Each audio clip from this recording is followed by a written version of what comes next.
Vous savez une histoire concernant ce verset, qui est l'histoire du grand imam, l'imam al-Zahid, al-Muttaqi, qui est Fudayl ibn Iyad. Min kibar, l'ulama salihin, parmi les grands savants pieux, ascètes.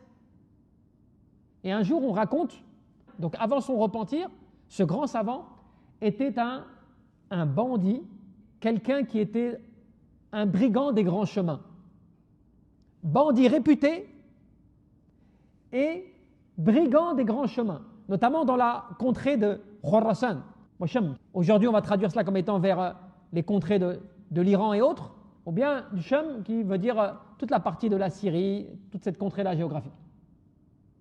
Et il était quelqu'un de connu pour son banditisme et le fait que c'était quelqu'un qui était un brigand des grands chemins.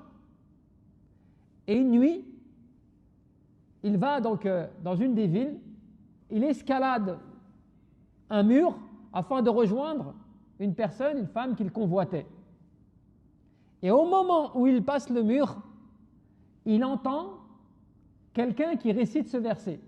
Alam ya'ni lilladhina amanu an takhsha'a qulubuhum li dhikrillah wa ma nazala min al-haqq. Qu'est-ce qu'il dit? Bala ya Rabb, qad an. Il a entendu ce verset, il a dit ya Allah. C'est vrai, il est temps pour moi de me remettre en cause. Cela l'a perturbé. Au moment où il s'apprêtait à faire encore un nouvel acte, parmi les péchés, il est interpellé par ce verset qu'il entend comme cela.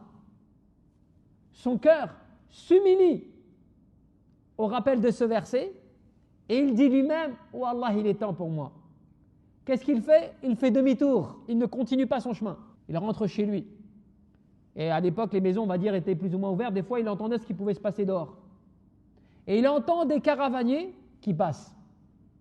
Et ces caravaniers disent « Il faut que l'on se dépêche, car dans cette contrée-là, il y a Fudayl ibn Iyad, ce grand bandit des chemins, et s'il nous aperçoit, il va nous dépouiller. » Il entend cela encore, et il se lamente. Il le dit « Subhanallah, comment est-ce possible d'avoir une réputation comme cela?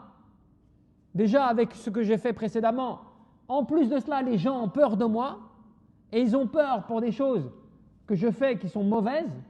Et de là, il s'est dit non, je ne peux pas accepter cela de moi. Et il s'est repenti, d'un repentir sincère. Et voyez ce qu'il est devenu. Je vous invite à lire sa biographie, que vous retrouvez dans les plus grands ouvrages parmi ceux qui nous ont précédés, Siyar A'lamun Nubala, Ibn Jawzi et d'autres, qui vous content son histoire. Il fait partie des plus grands imams de l'islam, des plus grands pieux et ascètes.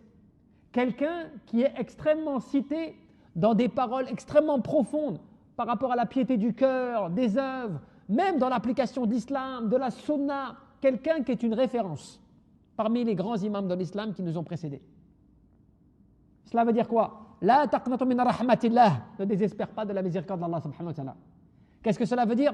Quel que soit ton passif, quel que soit ce que tu as fait dans le passé, tu peux devenir bien meilleur, je dirais même bien plus élevé encore. Cet homme-là, son statut désormais connu, des siècles après, nous parlons de lui, des siècles après, il est cité parmi les imams de référence.